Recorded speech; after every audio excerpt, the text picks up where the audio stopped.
줄로 믿습니다.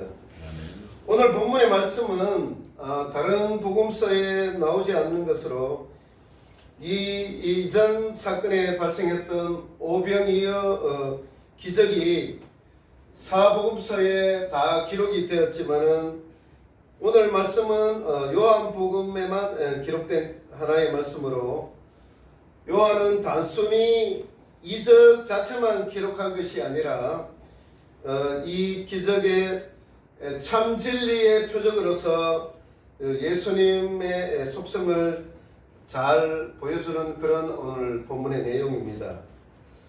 따라서 그 요한은 오늘 오병이어 사건보다 더 많은 이런 내용을 지면을 활용해서 그 이적이 예수가 생명의 떡이심을 상세히 기록을 하고 있습니다. 예수가 생명의 떡이심을 상세하게 이렇게 기록을 하고 있습니다. 우리가 먹는 그런 음식의 떡이나 빵이 아니라 영적인 의미입니다. 그죠? 그래서 이러한 예수님의 교훈은 오늘 유대 군중과 예수님의 질의응답 형식으로 이렇게 계속 이야기가 흘러와서 59절에 마무리가 되는 그런 내용입니다. 자, 그럼 이제 한번 살펴볼게요. 그래서 이제 28절에는 사람들은 예수님께 이렇게 묻습니다. 우리가 무엇을 해야 하나님의 일들을 하리까? 이렇게 이제 묻습니다. 이 질문은 오늘을 사는 우리에게도 던져주는 질문입니다. 내가 어떻게 살아야 될 것인지, 또 내가 어떻게 해야 구원받을 것인지, 더 많이 봉사하고 더 많이 헌신을 해야 하나님께 인정을 받는 것인가, 이렇게 이제 생각할 수도 있습니다. 그런데 예수님의 대답은 간단하면서도 놀랍습니다. 하나님께서 보내시는 자를 너희가 믿는 이것이 하나님의 일이라라고 이렇게 예수님이 말씀을 하십니다. 다시 한번요. 너희가 믿는 것, 이것이 하나님의 일이다라고 이렇게 이제 이야기를 하고 계십니다. 하나님의 일이란 하나님을 위해서 우리가 할 수 있는 일을 말합니다. 말하자면 영생을 위해서 우리는 어떤 일을 해야 합니다. 그래서 하나님의 일이란 하나님의 보내신 자를 믿는 것이라고 이렇게 이제 예수님이 말씀하십니다. 하나님께는 믿음 이상 더 훌륭한 일의 대상이 없다는 것입니다. 독생자를 보내신 목적이 그 예수님을 믿으라고 하신 것입니다. 그래서 우리 신앙의 핵심은 행위도 중요하지만 믿음이라는 것입니다. 아멘. 그래서 예수님께서 보내신 예수 그리스도를 믿는 것, 그것이 곧 구원의 길이며 하나님의 일이라는 뜻입니다. 그래서 이제 28절 29절의 말씀을 받고 이제 본론으로 들어가서 첫 번째는 만나를 구하는 사람들의 이야기와 생명의 떡을 주시는 예수님에 대한 이야기가 30절에서 33절까지 이렇게 나옵니다. 많은 사람들은 또 이렇게 말합니다. 선생님은 무슨 표적을 보이사 우리가 보고 선생님을 믿게 하시겠나이까? 우리 조상들은 사막에서 만나를 먹었나이다. 이렇게 이제 말을 합니다. 이 말은 좀 이상한 그런 말씀입니다. 그들은 오병이어 기적을 보았고 또 여전히 계속되는 예수님의 그 일들을 보았고, 그런데 더 많은 이적을 많은 사람들은 요구를 하고 있습니다. 그런데 이제 예수님은 또다시 분명하게 이렇게 말씀을 하십니다. 모세가 너희에게 하늘로부터 그 빵을 주지 아니하였고 내 아버지께서 너희에게 하늘로부터 참빵을 주시느니라.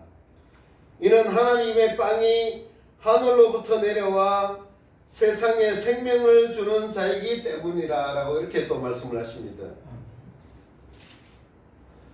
이 말씀은 메시아의 표적을 구하는 많은 사람들에게 예수님은 자신이 하늘에서부터 세상에 생명을 주기 위해 내려온 생명의 떡이라는 것입니다. 그래서 하늘에서 내려온 참떡은 바로 예수 그리스도 자신이라고 이렇게 이제 말씀을 하십니다.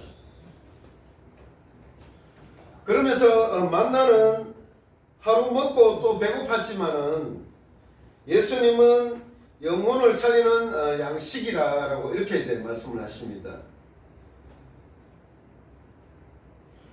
그러면서 이제 계속해서 34절부터 40절까지 예수님은 나는 생명의 떡이라고 이렇게 이제 말씀을 하십니다. 서두에도 말씀을 드렸지만은 이 떡이란 것이 또 빵이란 것이 우리가 육신을 위해서 먹는 빵의 의미도 있지만 더 큰 의미는 영원한 생명이라는 것입니다. 그럴 때 이제 34절에 보면은 이 많은 무리들은 또 예수님께 이렇게 이야기를 합니다.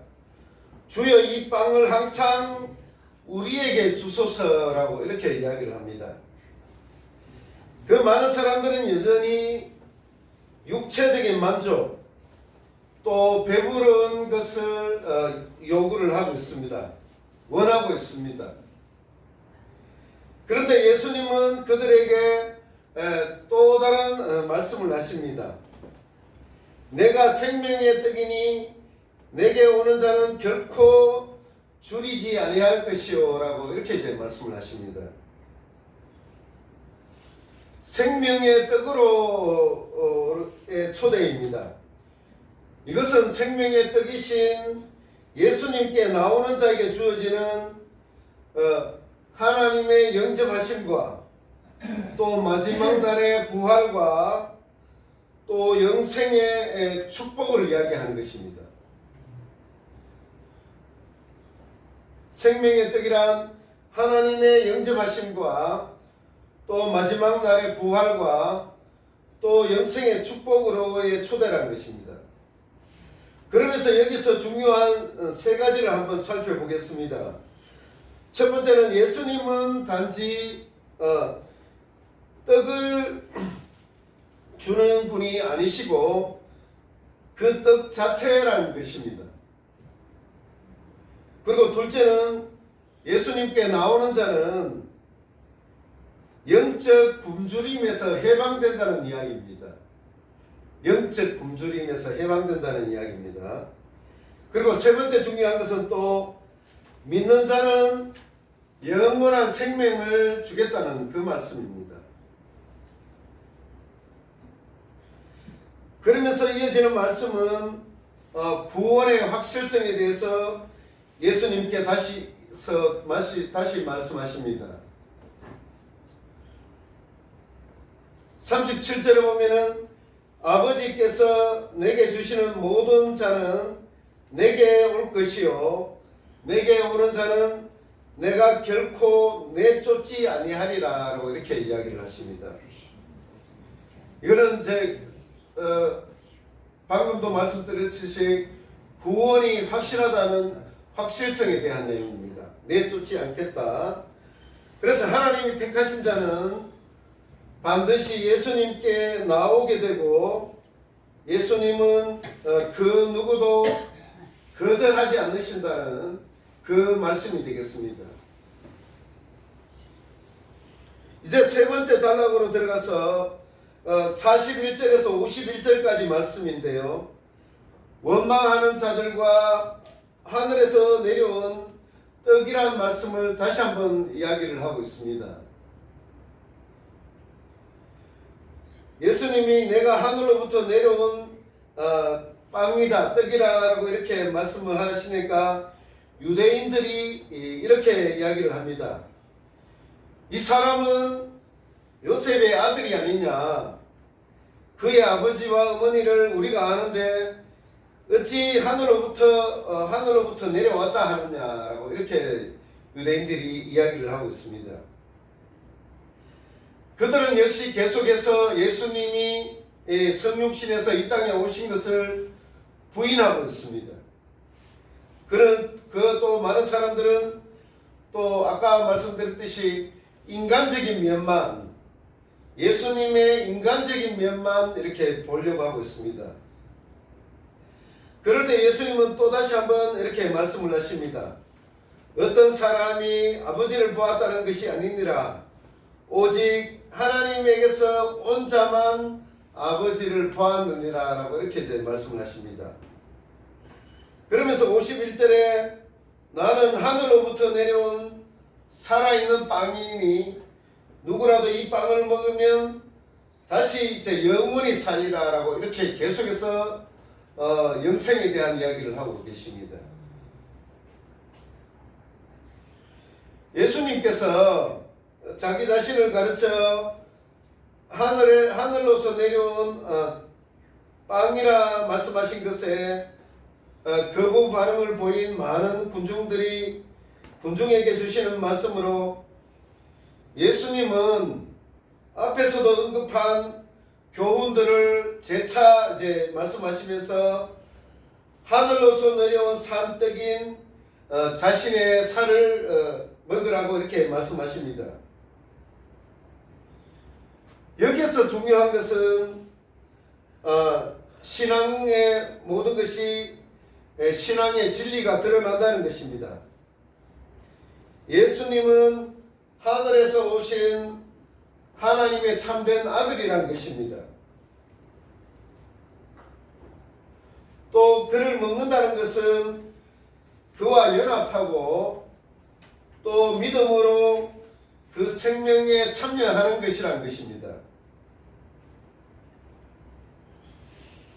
그래서 이 떡은 예수님의 살, 즉 십자가에 찢기신 몸을 이야기하고 있습니다. 그래서 우리가 이제 성찬식에도 몇 번 이렇게 주의 만찬할 때도 이 본문 내용들을 인용한 적이 있습니다. 그죠? 그래서 예수님을 먹는다는 것은 그와 같이 연합하고 믿음으로 그 생명에 참여하는 것이 그 예수님의 몸을 먹는다는 의미입니다. 그러면서 이제 52절에서 59절은 내 살을 먹고 내 피를 마시는 자에 대한 이야기를 합니다. 이 말씀은 당시에 유대인들에게 큰 충격이었습니다. 그래서 이 사람들도 마찬가지로 52절에 이 사람이 어찌 자기 살을 우리에게 주어 먹게 할 수 있느냐라고 이렇게 이야기를 합니다. 그죠? 우리가 생각하는 그런 예수님의 살을 먹는 게 아니고 영적인 말씀을 하시는데 유대인들은 다시 이렇게 엉뚱한 이야기를 생각을 하고 있는 것입니다. 그럴 때 또 다시 예수님은 더 분명하게 이렇게 이제 말씀하십니다. 내 살을 먹고 내 피를 마시는 자에게는 영원한 생명이 있다. 내 살을 먹고 내 피를 마시는 자는 내 안에 거하며 나도 그 안에 거한다라고 이렇게 이제 말씀을 하십니다. 아멘. 아멘. 다시 한번요. 내 살을 먹고 내 피를 마시는 자에게는 영원한 생명이 있다.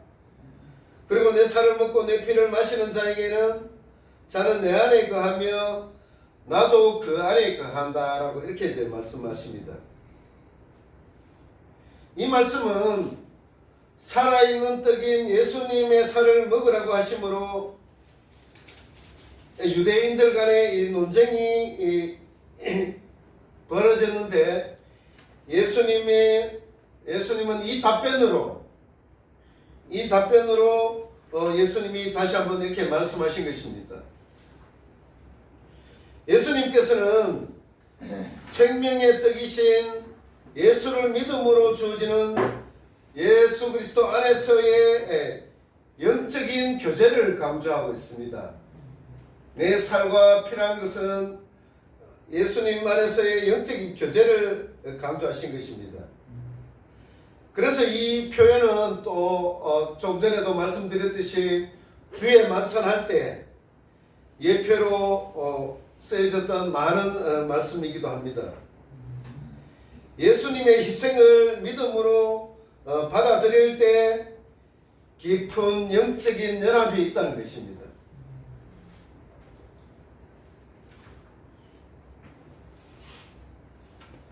또 예수님의 살과 피를 먹고 마신다는 것은 예수님의 십자가를 믿는 것이고 또 그분의 죽음에 참여하는 것이고 또 그분 안에 거하는 삶을 사는 것이라는 것입니다.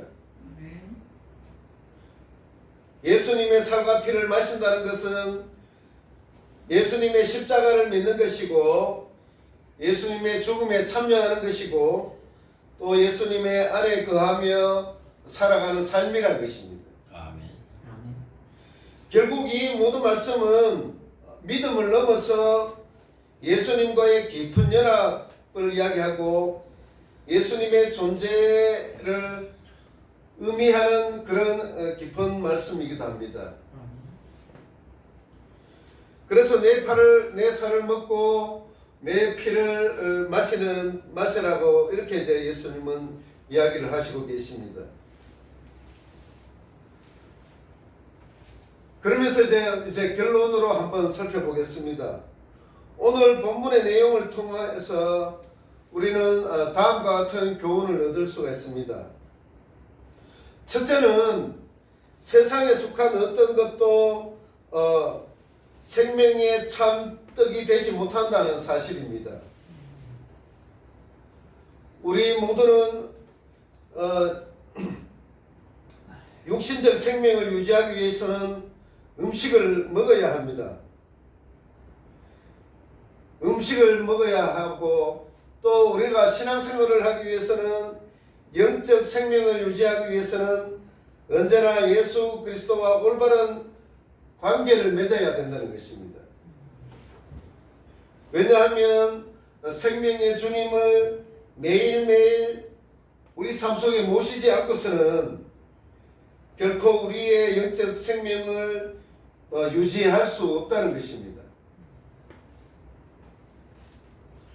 두 번째는 세상에 속한 것들은 우리에게 일시적인 만족을 줄 뿐이며 예수님 안에서 우리가 영원한 만족을 얻을 수 있다는 것입니다. 그래서 오늘 본문을 통해서는 예수님께서는 이 땅에 오신 것은 삶에 지친 우리에게 잠시나마 위로를 주기 위해서가 아니라 우리가 지고 있는 죄악의 멍에를 완전히 풀어주심으로 또 영원한 안식을 누릴 수 있다는 것입니다. 아멘. 그러면서 이제 누구든지 저를 믿는 자는 영생을 얻게 됨을 온 세상에 증가할 사명이 우리에게도 있다는 그런 이야기가 오늘 본문에 대한 결론이 되겠습니다. 아멘. 그러면서 예수님은 단순히 우리의 문제를 해결해 주시는 분이 아니라 그분 예수님 자신이 생명이고 또 영적인 양식이라는 것입니다. 그럴 때 이제 우리가 지금 예수님을 필요로 하고 있는가, 또 모시고만 살아가고 있는가, 또 예수님을 통해 무엇을 얻고 싶은가, 이런 것보다는 예수님 자체를 사랑하며 또 믿음으로 나아가는 것이 중요하다는 것입니다. 아멘. 그래서 예수님은 영생의 떡이므로 이 떡을 먹는 자는 결코 죽지 아니하고 영원히 살게 될 것이라는 그런 말씀으로 오늘 매듭을 짓습니다. 육신의 양식뿐만 아니라 영원한 영의 양식을 주시는 예수님을 믿음으로 또 이 떡을 먹는 자마다 죽지 않고 또 영원히 살아갈 수 있다는 그런 말씀이 오늘 본문 28절에서 59절의 말씀입니다. 그래서 생명의 떡인 예수 그리스도에 대한 자기 자신을 소개하는 내용들이 오늘 본문의 내용이었습니다. 잠시 기도드리겠습니다. 아버지 하나님, 예수님을 행위가 아닌 믿음으로 받아들이게 하여 주시옵소서. 아멘. 또 썩는 양식을 쫓는 삶이 아니라